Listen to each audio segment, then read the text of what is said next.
Just over a year ago, I moved to Puerto Rico, the tax-advantaged island, and in this video, I'm going to explain exactly what my first year experience living there was, what I learned, and specifically the three things on the whiteboard behind me: quality of work, quality of life, the costs associated, and I'm also just going to go through kind of my summary, talk about how crazy it was, some really nutty things that happened, and what I think about people moving to the island of Puerto Rico, specifically for what is called an advantaged tax rate. You may have heard different things in the news. CNN has talked about it.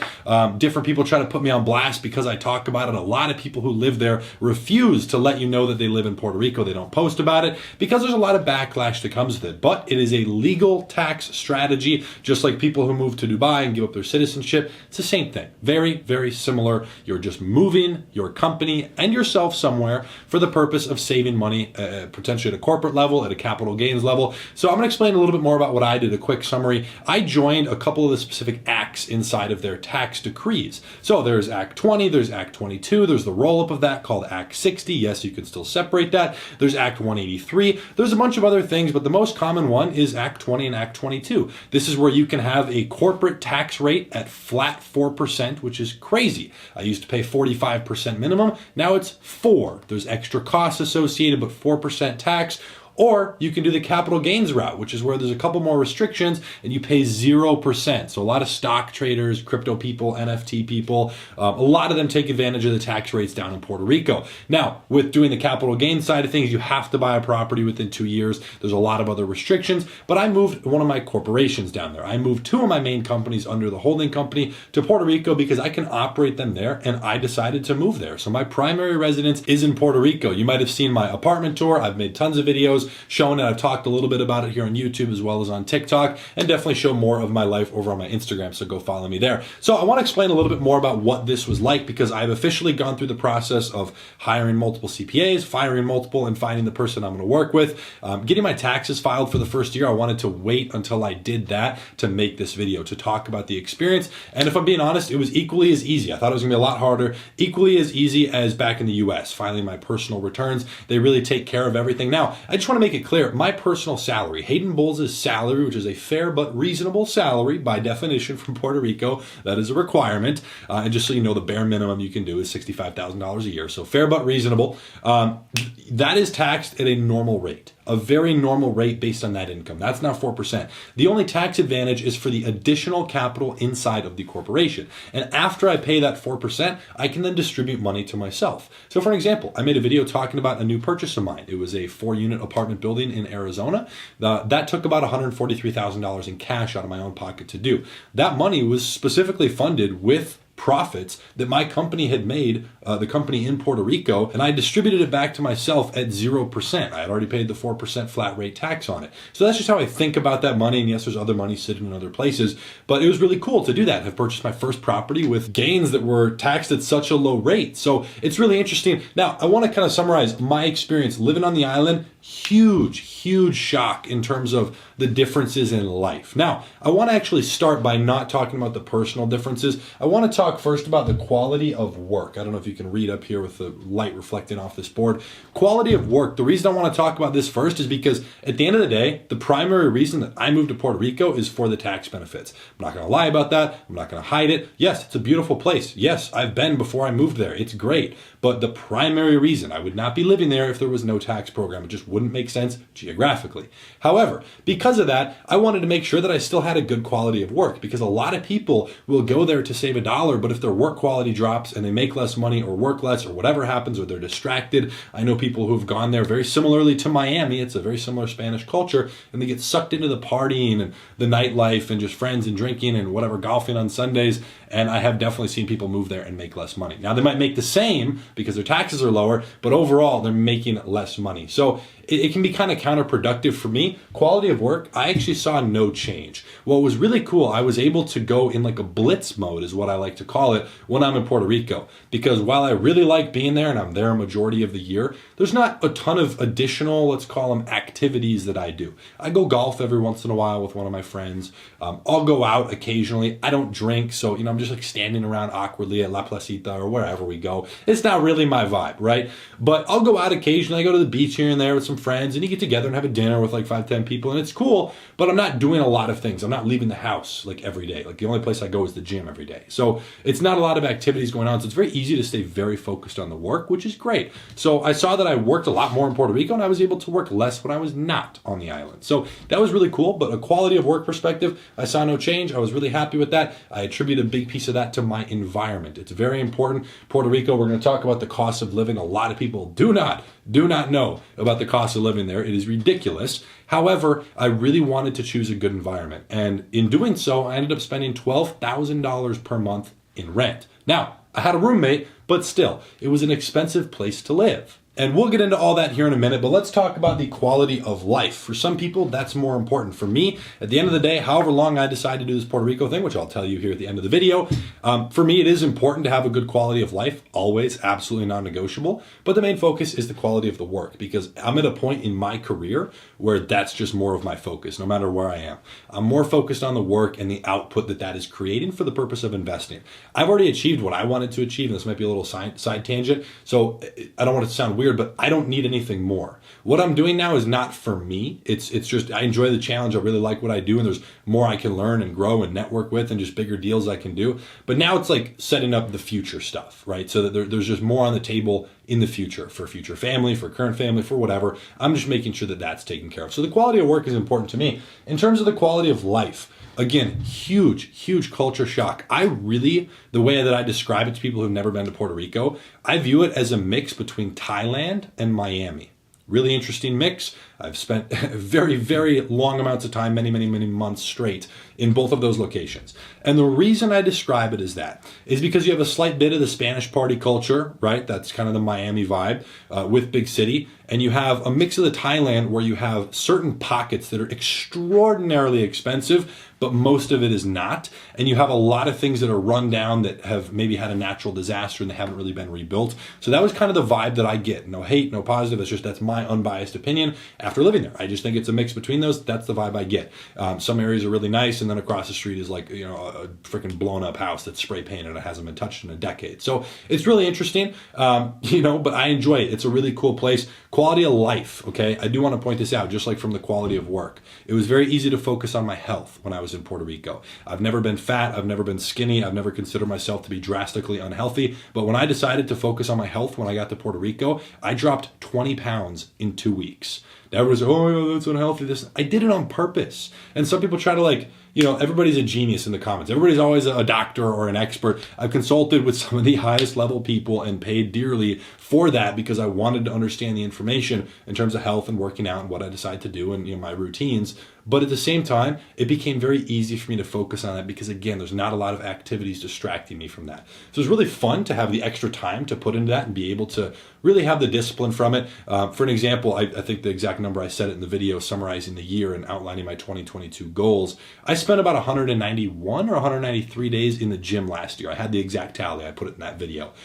This year will probably be 250. I'm going to spend at least 250 days in Puerto Rico this year. So it shouldn't be a problem. I'll still do at least, most of the time when I'm out of there. That's a minimum. Basically, I go to the gym every day unless I can't. So quality of life has been good. The only thing that is missing from that is definitely a social circle, and it is what it is. It's the real confronting the truth side of it. I don't have family in Puerto Rico. My main circle is not in Puerto Rico. Multiple of my friends have moved there, so I do have some people from my core circle of 5-6 people. One of them. So it's it is what it is. I have 15 friends, 20 friends, people to get together with every once in a while. But, you shoot a text in the group message and 2 people are in Spain, 1 guy's over here, and these other guys are getting messed up in New York partying for the weekend. So it's you get together with whoever once in a while. But definitely on a normal basis, social circles is definitely lacking. And that, again, allows me to focus more on work. I've done that purposefully before when I lived in California. No social circle. And it works well from a work perspective.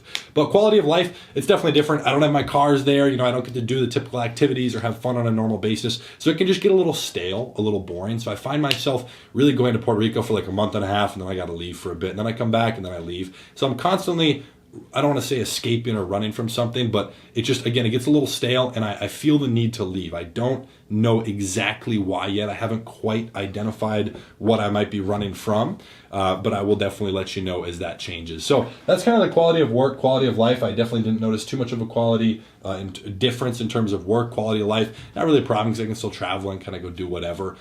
Going in and out of Puerto Rico has been a little bit frustrating. It's pretty far if you look on a map. It's not very geographically convenient. However, the cost. This is a big thing here. I just wanted to talk about it. There's a lot of people that send me messages usually on Instagram, privately asking, hey, I've considered moving to Puerto Rico. Many people have revealed to me that they do live in Puerto Rico, wanting to meet up, which is great. Let me know if you live there. A lot of people who start making money. It's no secret that I put out a lot of content here, and the 1% of those people, so like a couple hundred people, have used that and started making a lot of money. Some of those people have moved to Puerto Rico. I have helped many people. I've probably sent all the contacts that I used to move down to Puerto Rico to a dozen, maybe 15 people, and most of them have moved down there. That's a huge impact. And a lot of the people who reach out ask, what are the costs of living? Where should I be living? For an example, a friend of mine who has a family, he has a family, they homeschool the kids, they have a nanny full time, wanted to move down. And I said, well, he's like, where do you live? I'm like, you don't want to live where I live if you have a family. Absolutely not. You need to either be over the St. Regis or in Dorado. And to anybody else who's on the island, you can dispute that. You can argue it all you want, even if you live there. I have a lot of friends who are locals on the island who grew up there the last 25 years of their life. I'm very familiar with the areas, but those are the two areas that I recommend to all of my business friends who have a family. And it's just because those are like double or triple gated communities, where it's like a city. There's restaurants, there's schools, there's banks inside the gated communities. Yes, you could go down to Palmas or wherever, but it's a little further, and I only say those two locations because of the geographical advantages as well. But that's not where I live. I like to live in the city. I like to live on the beach, and both those locations you can live on the beach, but it's also drastically more expensive. So it just depends, but the cost of living can be really cheap if you go in the middle of the island or go somewhere else. But I need to be near the airport because I go in and out, and you could live in Guaynabo or somewhere else, that's a little bit further away from the beach, 20, 30 minutes, and drop your cost significantly. But I choose to be in a certain area that I like to be in, that I'm familiar, that all my friends are in. So cost of living, I was shocked at how much rent is and how hard it is to rent a place. It took about 4 months to find the place that I rented. It hadn't even come on the market, and I was somehow still battling with people who wanted to send a wire the same day, and they had never even seen the apartment. There's no leasing offices. You can't find anything online. Realtors don't answer the phone. It is truly a freaking nightmare. Absolute nightmare. So it's very difficult. There's a lot of competition, to say the least, for rentals. Yes, I've thought about purchasing properties there to rent out. I just didn't want to deal with the headache of it. But nonetheless, the cost of living is definitely a little bit more expensive. Now, I reduced my cost of living in the other places that I live. So for an example, in Arizona, I don't spend as much as I used to. So my personal cost, I have a baseline of expenses, and it comes out to 100 to 130,000 a year. It's what I spend. And that's kind of my base. It didn't really change, so the types of things I was spending money on changed. Like to go to and from my homes, it's more expensive and it's more inconvenient, because it's 2 flights, just from Phoenix, Sky Harbor to SJU, that's 2 flights. There's no direct flights unless you're flying on your own jet. From other locations there are, but not from Phoenix. It's a little bit more inconvenient, but nonetheless, I do spend a good amount of money there, but the cool thing is I'm not spending like frivolous money. There's not a lot of like the go out bowling with the boys, $100. Go out here, I'm gonna go into the shooting range, $250. All this there's not a lot of those little things. Like I'll go a week without spending $1. So it's really interesting. I don't go out to eat. So yeah, it's just a different way of living, and it's really interesting. I really like the island. I've had a lot of fun there. I enjoy it. I've met a lot of really cool people. People have been kind enough to show me around. One of the things that's a little bit frustrating, to get a legal, I want to use that word, a legal firearm on the island takes about 2 years. That approval process, the application process, is a nightmare. Absolutely backed up, just like everything else. I actually had a pretty easy time getting my driver's license, registering a car, purchasing a car was really interesting and unique. Like the dealership let me pay for a car with a credit card. Okay, with a credit card. So I got all the points, which is cool. But the cost of living in my area, definitely a slight increase from what I was used to. However, I just want to make this very clear. It just depends on where you're living, how you like to live, what you need. I needed more space because I was working from home. I don't yet have an office space there. I might get that if needed. I just got to, kind of figure that out as time goes on. I'm just kind of winging it right now. So it's been a lot of fun. My summary, the island is really cool. Now, from a tax advantage perspective, if you're a U.S. resident, unfortunately, without giving up citizenship, that's pretty much the only option you have is Puerto Rico. Now, let's say you lived in, basically any other country, you would have a dozen options. Like one of my friends, Iman Gaji, who lives in London. Well, he now lives in Dubai. He has different options, and he could have gone to Switzerland. Italy has a program.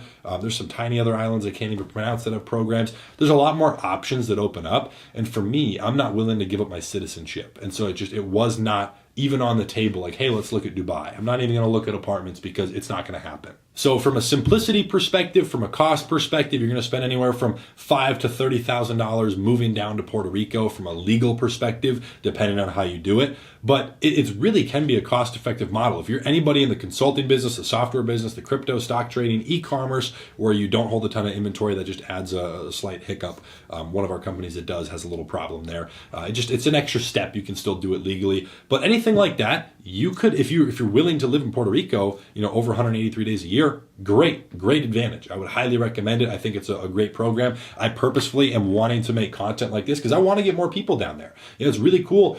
You're just building a network of great people, and pretty much every person you meet, they're of some quality, because if they're down there, they're making some money, they probably figured something out. They might have something to offer, just inside of their friendship. I'm not saying I want money or clients or anything. They're just friends. We don't really talk too much about what we do, but just a group of friends that you can know are like solid quality people. So I've really enjoyed it. Built a really cool circle of friends down there. And yeah, that's pretty much it. I just wanted to summarize it in this video. That's what's been going on. It's been absolutely fantastic. I enjoyed Puerto Rico greatly. A lot of little things, again, are like more difficult, like getting a gym membership. It's just, for some reason, just more difficult than in the US. Little things are more difficult. Other things are easy. Other things are just weirder. There's been a lot of stabbings. There's been a lot of shootings in Puerto Rico. So again, I like to stay in my main area.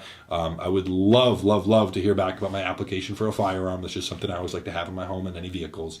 But, it just is what it is. I've explored the island greatly. I have a car there. I've gone every which direction. I've spent a lot of time all over the island. But it's been really cool. Great experience. And yeah, that's kind of the summary of my first year in Puerto Rico. As of right now, I'm sitting in my studio at my home in Arizona. I will be back in Puerto Rico shortly. As of when this video comes out, probably within a week or two. But I got to go to California first, Las Vegas, Texas, back to Arizona, maybe Seattle, then back to Arizona, then Puerto Rico. So a little bit all over, but the time that I don't spend in Puerto Rico, I usually just spend traveling or at my home here in Arizona. So it's been a lot of fun. If there's any questions you have about the island life, taxes, whatever, anything I missed, leave it in the comment section down below. It's been a really interesting journey, and I'll definitely bring you guys along for another vlog. You can check out my previous day in the life. I'll leave it linked down below somewhere. But yeah, I'll bring you guys along for sure once I head back down. So should be a lot of fun. Hope you enjoyed this video. Make sure to drop a like. Again, follow me over on Instagram. I post more there, and I'll see you in the next video. Peace.